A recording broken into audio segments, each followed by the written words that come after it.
La gente tiene esta idea romántica del éxito. Se imaginan el momento eureka, la gran idea que te golpea mientras te duchas y ¡pum! De repente eres rico. La realidad, para mí al menos, fue mucho más prosaica. Fue una guerra de trincheras, una gota malaya constante de esfuerzo y resignación. Durante 20 años mi vida fue una rutina. Despertar antes del amanecer, el café hirviendo que sabía a oportunidad perdida, el tráfico espeso que devoraba mis mañanas y mis noches. Mi oficina era un cubículo. Mi vista, la pared del cubículo de enfrente. Mi trabajo, mover números en una pantalla que para mí no significaban nada, pero para otros lo eran todo. Siempre fui bueno en lo mío. No brillante, no un genio, solo, persistente, un caballo de tiro. Entregaba los informes a tiempo. Me quedaba hasta tarde cuando era necesario, no me quejaba. Observaba a los jóvenes que llegaban con sus ideas frescas, su energía contagiosa, y los veía quemarse. Yo simplemente seguía ahí, un mueble más en la oficina, pero uno muy eficiente. El dinero nunca fue mi motor principal. Nunca soñé con yates o mansiones. Mi sueño era más humilde. Pagar las facturas sin la punzada constante de ansiedad, poder tomarme unas vacaciones sin sentir que estaba robando tiempo al trabajo, que mis hijos tuvieran todo lo que yo no pude tener. Y eso, en mi mente, se conseguía con estabilidad, con la rutina, con esos 20 años de números y cubículos. La primera señal de que algo estaba cambiando llegó de la forma más aburrida posible. Un informe. Un informe sobre un sector emergente que nadie más quería tocar. Se veía complicado, árido, con proyecciones difíciles de entender. Mi jefe, con esa sonrisa cansada, me lo lanzó como una patata caliente. Tú eres el de los detalles, Juan. Averigua qué demonios significa esto.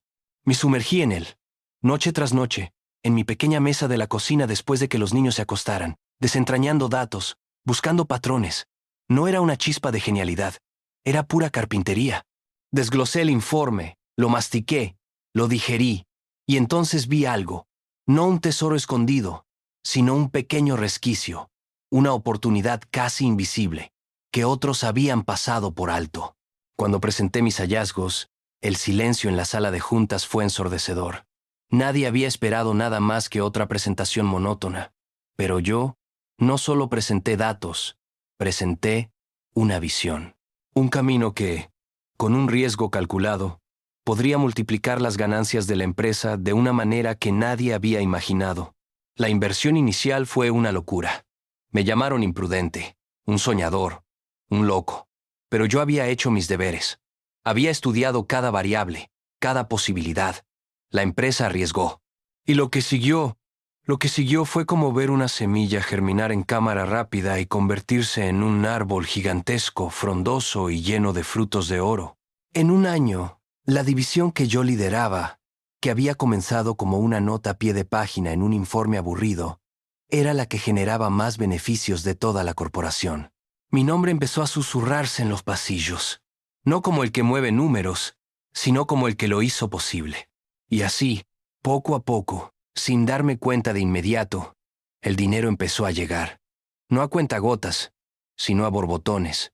El sueldo de mis 20 años de esfuerzo se triplicó, luego se quintuplicó. Los bonos eran cifras que antes solo veía en las películas. Mi cuenta bancaria, que antes era una preocupación constante, de repente era una fuente inagotable de ceros. Compré una casa. No una mansión, sino una casa grande, con un jardín donde mis hijos podían correr sin peligro. Cambié mi coche viejo por uno nuevo, sin pensarlo 2 veces. Y por primera vez en mi vida, la palabra ahorro no se sentía como una utopía inalcanzable, sino como una realidad que crecía cada día. Podría haber parado ahí. Podría haberme jubilado, haber vivido una vida cómoda, pero algo había cambiado en mí. Esa chispa, esa tenacidad que me mantuvo 20 años en un cubículo, encontró un nuevo propósito. Ya no era solo por las facturas, era por la adrenalina de crear, de ver mis ideas tomar forma. Emprendí nuevos proyectos, invertí en otras empresas, siempre con esa misma metodología. Estudio exhaustivo, riesgo calculado y una persistencia inquebrantable. Y cada vez, la apuesta salía bien. Cada vez, Mi fortuna crecía. La gente empezó a llamarme exitoso. Me buscaban para dar charlas, para contar mi historia. Me veían como la encarnación del sueño americano, el hombre que se hizo a sí mismo. Y yo sonreía, asentía, les daba los consejos que esperaban escuchar. Pero la verdad es mucho más compleja que eso. Y el éxito, el verdadero éxito, tiene un lado que nadie te cuenta. Un lado oscuro. Uno que ni en mis peores noches de insomnio en el cubículo pude haber imaginado. El éxito, la fortuna, te dan una cosa que crees que siempre quisiste. Libertad. La libertad de no tener que mirar las etiquetas de precios. La libertad de decir no a las reuniones aburridas. La libertad de comprar cualquier billete de avión a donde se te antoje. Pero esa libertad viene con un precio que te cobra al contado y con intereses. El primer síntoma fue el silencio. La casa grande que compré, esa que imaginé llena de risas, empezó a sentirse vacía. Mi mujer, la que me había apoyado durante mis 20 años en el cubículo, me miraba con una distancia que no estaba ahí cuando estábamos luchando.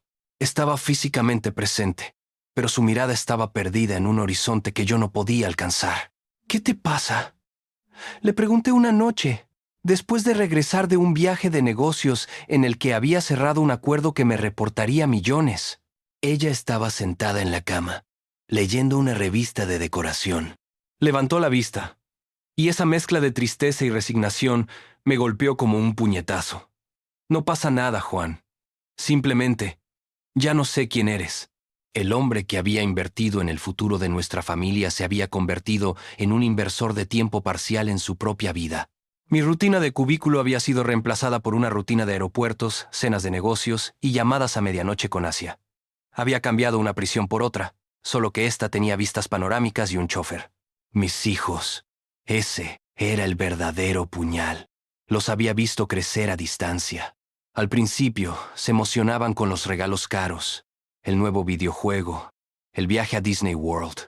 Pero pronto, el entusiasmo se desvaneció, reemplazado por la indiferencia. Un día, mi hija me entregó un dibujo. Era un retrato de la familia. Mi figura era una mancha borrosa, como si me hubieran dibujado de memoria, o con prisa. Le pregunté por qué me había dibujado así. Ella, con la inocencia brutal de un niño, dijo, «Es que casi nunca estás, papá. Ya no me acuerdo bien de tu cara». Ese dibujo lo tengo guardado. Es mi recordatorio constante de que, mientras ganaba el mundo, estaba perdiendo mi universo. Y luego está la soledad en la cima. Cuando eres rico, la gente que te rodea se divide en dos categorías: los que quieren algo y los que te odian por tenerlo. Mis viejos amigos, los del fútbol de los domingos y las cervezas baratas, se fueron distanciando. No me invitaban porque seguro que estás demasiado ocupado, o porque se sentían incómodos pagando a medias una pizza cuando yo podía comprar el restaurante. Dejé de ser su amigo Juan. Me convertí en el hombre con el dinero, un símbolo. No una persona. Mis nuevos amigos eran inversores, socios o gente que quería venderme algo. Las conversaciones eran superficiales, calculadas. Todos parecían llevar una máscara de cortesía que se quitaban en cuanto les dabas la espalda para criticar tu última decisión o tu corbata. Dejé de confiar, dejé de abrirme. La honestidad se convirtió en un lujo demasiado caro. Me volví cínico, receloso, y la paranoia se instaló en mi vida. Cada llamada, cada correo electrónico, cada nuevo conocido era evaluado con la misma pregunta: ¿qué quiere de mí? La ironía es que ahora tengo todo el tiempo libre del mundo, pero no sé qué hacer con él. Cuando me siento a solas en el jardín de mi gran casa, no siento plenitud. Siento el vacío que dejaron los años de perseguir una meta que, una vez alcanzada, se reveló como una caja vacía. El motor que me impulsó durante 2 décadas, la necesidad, la ambición por la estabilidad, ya no existe. Y sin ese motor me siento a la deriva. La riqueza no te da la felicidad. Te da comodidad. Sí, te da opciones, pero no te quita el dolor, la soledad o el arrepentimiento. Simplemente te permite ser miserable en primera clase. Y he empezado a intentar reconstruir los puentes que quemé. Estoy yendo a terapia, algo que el Juan del cubículo habría despreciado. Estoy tratando de reaprender a ser esposo y padre. no solo un proveedor. Estoy buscando ese equilibrio que me permita disfrutar de lo que tengo, sin sacrificar lo que soy. Aún tengo mi fortuna. Pero ahora mi mayor desafío no es hacer dinero, sino ser feliz con el dinero que tengo. Y la de encontrar un nuevo propósito y una nueva identidad fuera de los ceros en el banco, es la tarea más difícil que he enfrentado en mi vida. Es un viaje que apenas comienza, y espero, con cada día que pasa, que la historia de mi vida termine siendo algo más que la historia de cómo un hombre se hizo rico y en el proceso perdió casi todo lo demás. Si te gustó y quieres más historias, suscríbete, dale like y deja un comentario.